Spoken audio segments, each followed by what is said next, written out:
Okay,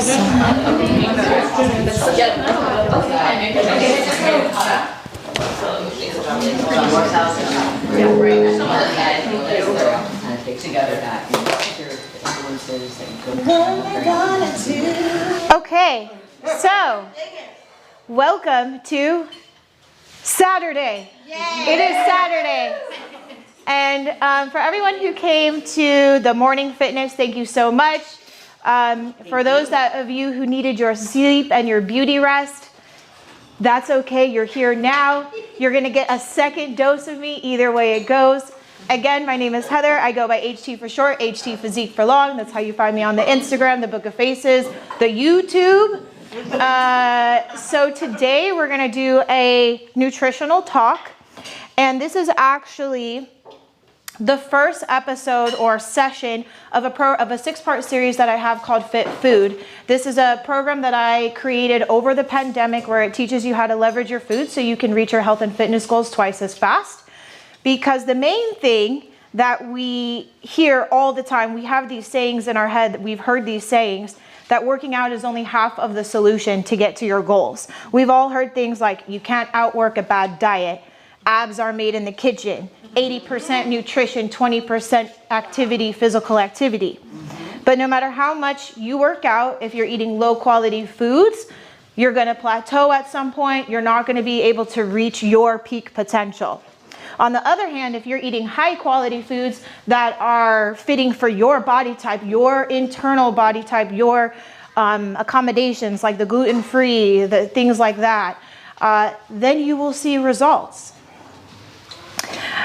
Nutrition and understanding food is really the key to getting to your goals. So today what to expect is, I'm not just going to sit up here and tell you what the perfect diet is and do all of that stuff because that's boring. And quite frankly, nobody listens when you tell them exactly what to eat. So it's going to be more of an educational, understanding, interactive game today. We're going to be playing Fit Food Trivia. Okay? We're going to be busting food myths and basically we're going to be guessing the macronutrient, okay? Exactly. So what we're going to go over today is the foundation or the basis to make better decisions regarding your food, because a better informed decision allows you to be guilt-free, shame-free. You don't feel as though you're making a bad decision. You may eat a dessert that you may not want or should have, but at the end of the day, you'll understand and you'll be able to make other decisions throughout your day that fit well within your goals. Overall, you have tangible and intangible things about eating better, less bloating, less inflammation, longevity. You feel better, you look better, which, as we know, is a cycle. Once you feel better, you look better, and it just keeps going. So that's what we're going to do today. We've all heard the saying, you are what you eat. And this couldn't be more true, but the problem is we don't really know what we're eating. Ooh, facts. So when we break it down to what food really is, it's simply fuel. Back when our ancestors were running around in caves, they ate so they could survive. Not for the reasons that we typically eat, which is for comfort, for munchies, pleasure. Maybe we're sad and we're eating our emotions. And definitely they weren't doing it so that they could, and they were not doing it so they could reward themselves. I know one thing I hear a ton is, I worked really hard today. I'm going to go reward myself by having a dessert and a drink. I ran a marathon. Let's go eat some pizza and drink some pizza. Exactly. So this kind of thinking is socially constructed thinking. But once we kind of pull ourselves out of that and we look at food for what it really is, then we can make better decisions. So, does anybody know what a macronutrient is? I've done that whole macro thing where you have to count them and all that because I was like obsessed. Yeah. It is a lot of work. Definition though, what a macro is. Well, a macronutrient is basically just two words put together. Macro means large, nutrient is nutrient. Nutrient refers to the protein, carbs, and fats. So basically every single item of food that you eat has a caloric value, and then within that caloric value, it is created by whether that food in particular has proteins, carbs, or fats, or a combination of the 2, 3, whatever it is. So that's number 1, okay? Understanding that is pretty key to this game. Now, let's move on. So I wanted to just show, because I had Safira with me. I had Safira with me in the car, and she asked to see my pictures as to, like, what were you able to do with your body? So at this point, I was 136 pounds. I don't know where week 1 went. I have no idea. I did a bikini competition. That's what this is. And yes, 3 months later, this is the package that I was able to bring. So this is about 3 months. This is 19% body fat, 21 to 19. This is sub 14%. Wow. So this is, yes, I was working out, but I was also, like Sarah said, tracking every single thing that went into my body, because if you can control everything that goes in and out, then you can also control your results. Okay? Nobody has to go this extreme. Yeah, it's just to show you what is possible with food. I have Okay? a question about body fat and women. Yeah. Is it true that women like always or tend to have more body fat than men? Yes. Because of the way that we build or hold water or... Because we have to have babies. Well, our bodies are ultimately built to recreate. And this is everybody has their own philosophy, but in terms of what I believe, women were built to recreate. Men and women were built to recreate, and therefore our bodies are built to house babies. And if we don't have enough food, the fat that we have will feed that baby, right? So if the mom's not eating as much, the body is going to take it from somewhere and it's going to give it to that baby. So that would be my understanding of that. Like if you lose too much weight, you'll lose your period. This is correct. This is correct. You have your body signals. It's the same thing for men. When men when they drop down to a particular body weight, it doesn't function. Okay? So Don't ever hook up with a bodybuilder. you just have to understand that he may struggle when he gets closer to the end. That's all. We don't want that. Yeah. So nobody really talks about that portion of the bodybuilding world, but exactly. Yeah, nobody really talks about that sort of thing, but it's definitely a thing. At that point, when I was down to sub 14%, I did lose my period. I was talking to Safira about this yesterday, and it's very odd feeling because you don't know what's going on. You're like being active. You don't know if it's coming back, when it's coming back. Your body, when it's at the correct body fat for you, which is different for everyone, it'll come back into play or it'll drop out.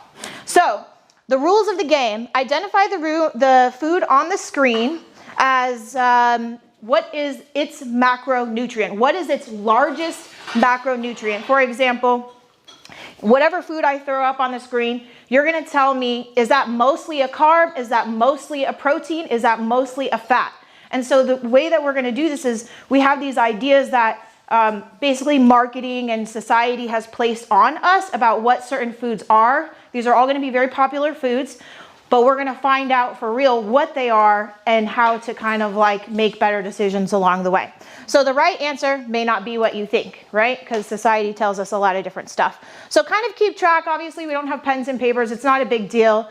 But you may be surprised and obviously have fun. So the first item that we have here is Beans. beans. Carbs.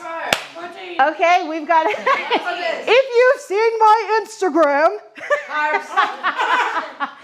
Or on the YouTube. on the YouTube, yeah, you see, this is the intro because it works.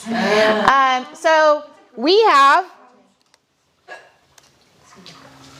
carbs. Now, what do we hear a lot about beans in particular?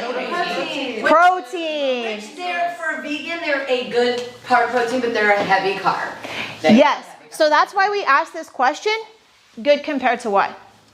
Okay. So that's what we're going through today. We're looking at the foods. We're saying, what is this mostly? And saying, okay, it's good, but compared to what? So a bean would be a good protein compared to something that has no protein. Okay? So this is just kind of something that we see this. all the time. Our serving size is a half a cup, 4 ounces, right? So you'll see the proportions of this. The next one we have is Cashew. Fat. Nuts. Sarah, be quiet. I I don't want to hear it. I want to hear from other people, okay, who haven't tracked their macros. Good nuts. These are all the good ones in the beginning. Sarah's gonna shut up, I promise. Okay, so do we have any other ideas of what potentially, because these are not solely, right? We have proteins, fats, and carbs. So we have 2 fats. Do we have anything else? I'm hoping they're protein, but I'm pretty sure they're not. Okay. There's like a little bit of protein. There is. But a little bit. Again, compared to what? Exactly. Compared to what? So now we have high fat food. So this is why, so this is part of the understanding of it. This is why every single time you have a serving of nuts, it's only a handful, because only 2 ounces of nuts are giving you all of this. This is why nuts are a really great snack, because they're mostly made of fat, which means they take longer to break down in your system. So they give you energy for a longer amount of time.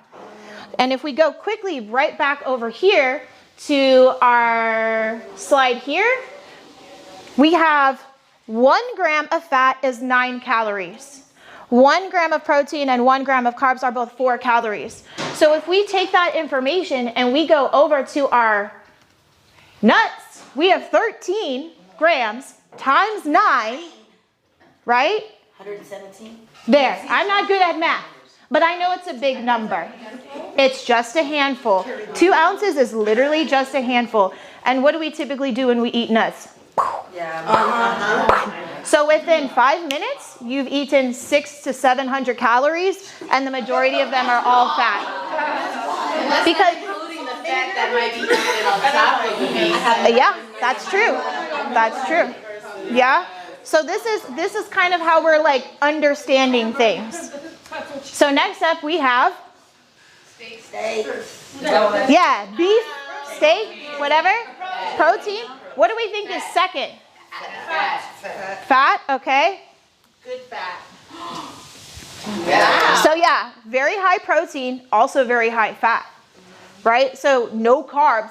This is also something that we tend to not pay attention to, because we have this idea in our head that carbs are bad, carbs are bad. But do we know what foods don't have carbs?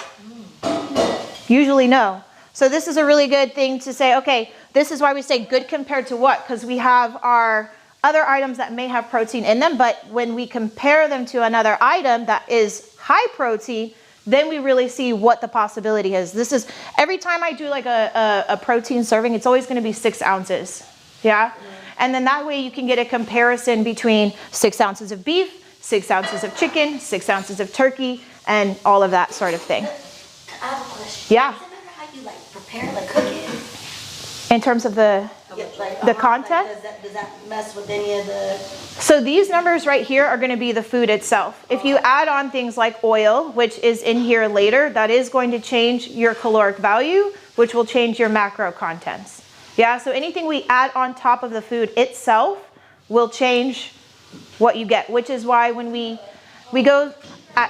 cook our food at home and you cook the same meal in a restaurant, the caloric value is going to be greatly increased in the restaurant, because they're having to add in a bunch of things for, you know, keeping the food fresh longer, and just like the ingredients that they use while in the restaurant. Eggs. I'm going to stop looking at I'm you. not gonna say anything. I'm not looking at you anymore. I'm tired of looking at you. Protein and fat. Unless you eat enough egg whites. So we have protein and fat, just right. A little bit of carbs, not too much, right? I think eggs are wonderful. Obviously, there's been a lot of like hoopla about cholesterol, and is it too much fat? Is it too much cholesterol? The research goes back and forth on eggs, really, but the most recent thing that I've seen states that eating eggs is fine. Eating the yolk is fine. My reasoning is because this is a real item. This comes out of an animal. Or if you're vegan, I'm sorry, but right, like this is a real thing. We can attest to where it comes from And so therefore, you can't have too much of a real thing. You're gonna end up you're not gonna eat like 8 eggs. Like, it's just not gonna happen. What do you think about egg whites? I don't know, let's see. Oh, yeah. I mean, I do those a lot, and I know exactly what they're made of, so I'm gonna shut up. Who thinks they know what the macro makeup of an egg white is? Fat. Nope. Nothing but You be quiet. You be quiet. no fat.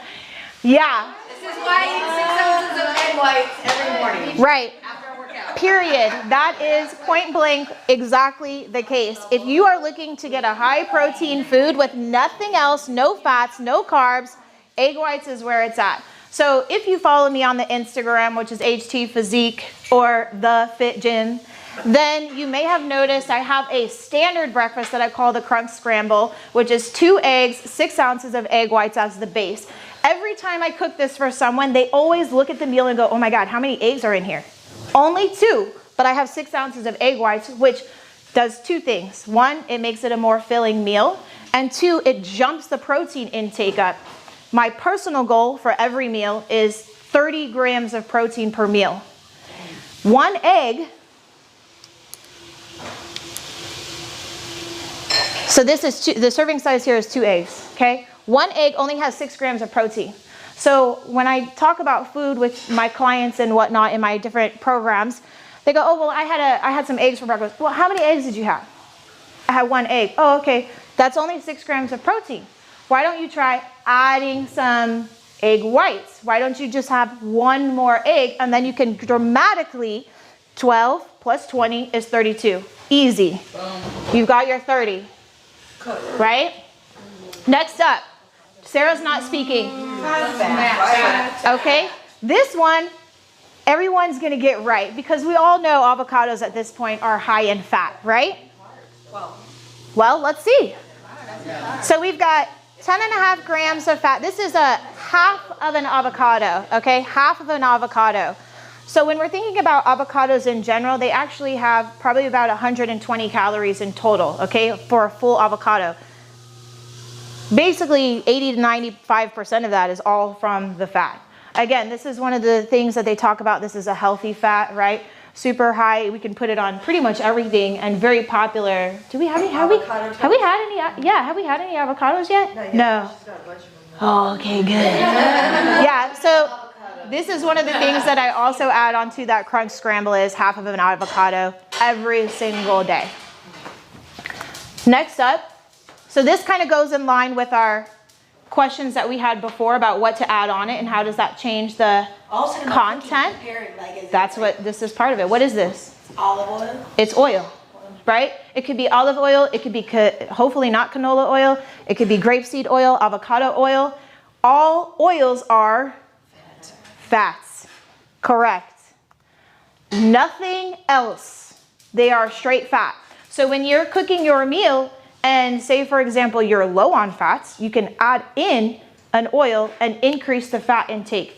For example, if you're trying to go low fats, then you would know maybe I withhold the olive oil and I maybe do an olive oil spray. Sprays have 0 calories, yeah? And mind you, a serving size of oil is only 1 tablespoon.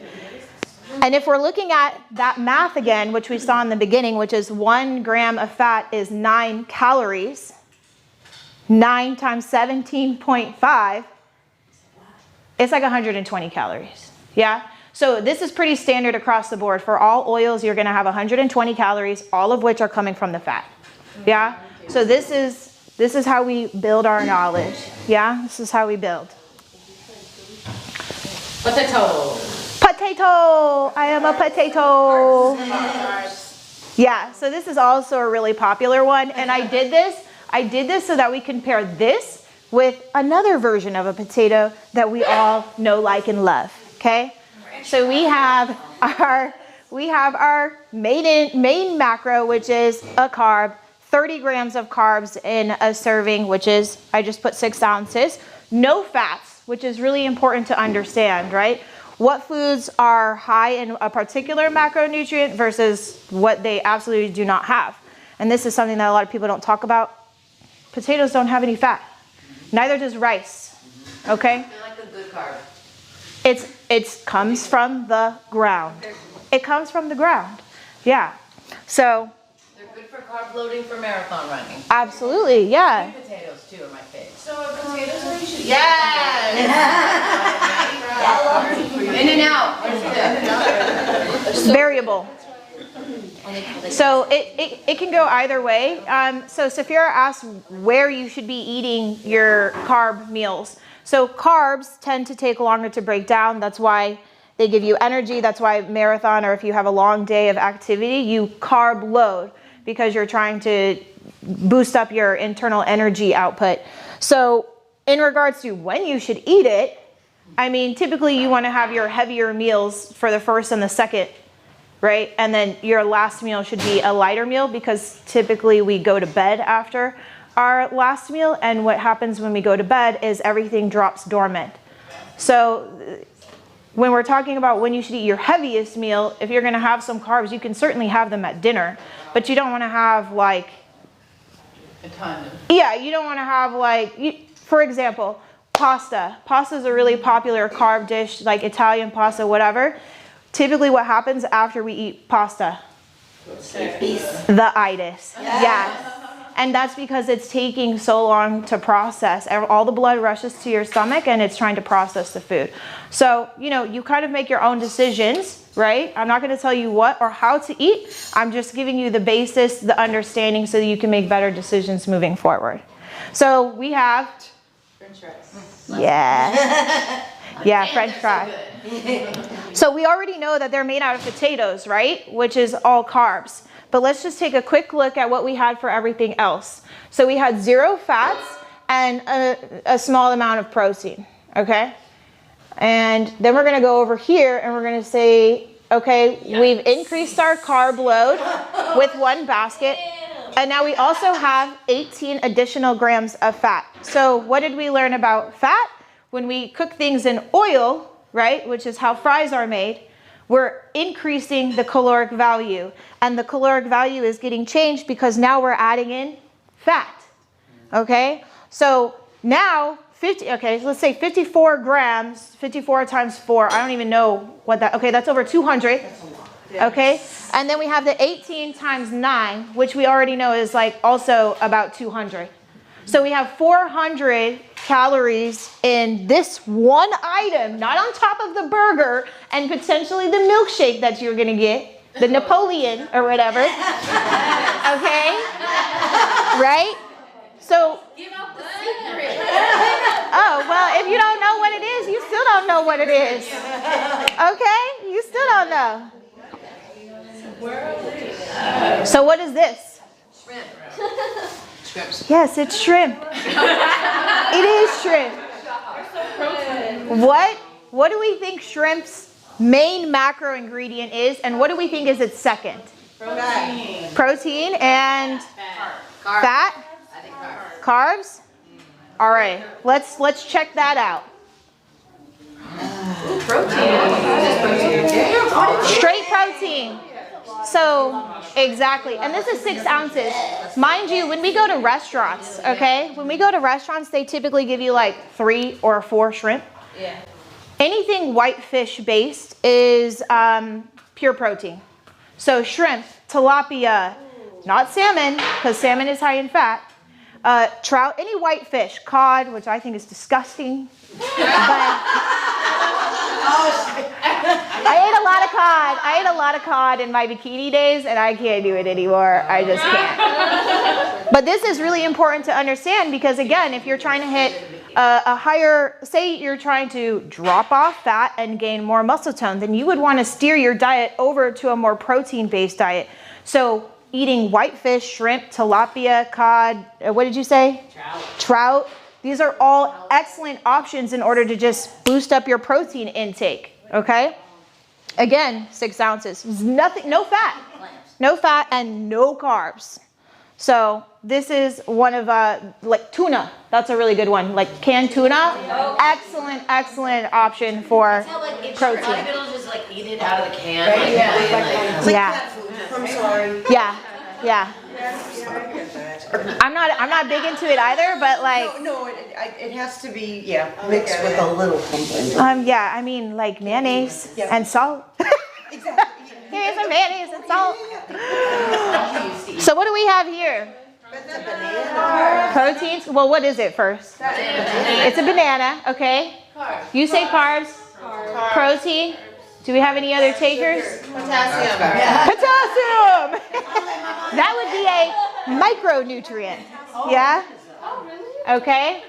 So bananas are high in carbs, low in protein, low in fat. This is one of the reasons. So after you work out, people are always like, well, what's a really good snack? A banana. A banana is a really great snack because it gives you the energy. It's a complex carb, so it'll break down and feed your muscles and you'll be sustained for a while. Knowing this, that it's mostly carbs, is also really good because a lot of times what people will do in the morning is they'll grab a bagel and a banana. What is a bagel? Carbs. And a banana, as we just learned, is carbs. So now we've eaten a bagel and banana, we've taken in 350 calories, let's say, and all of them are carbs, right? So these are the kinds of things that we're starting to understand. Oh, okay, maybe same thing with apples, high carb. Okay, they're not, and that's we're not saying that carbs are bad. We're just saying understand what the food is so that you can better balance out your day, right? And it depends how active you are because like when I was doing macro counting, for me, I forget the exact amount, but I was doing the most carbs, but good carbs, apples, bananas, sweet potatoes. And then my second most highest was protein. And then my least was fat. So I'd do like one handful of almonds or like a little sliver or a quarter of an avocado. And I want to touch on something that Sarah is saying, and she's saying good carbs. Yes. And I think what we need to understand is when we say good versus bad, like what are we talking about? Right. In my opinion, good would be something that you can kill or you can grow, right? Does it grow? Can you kill it? You can eat it. If it doesn't grow, or if it doesn't grow on a tree, grow in the ground, and you can't kill it, then you should probably limit how much you're eating it because of the processing, right?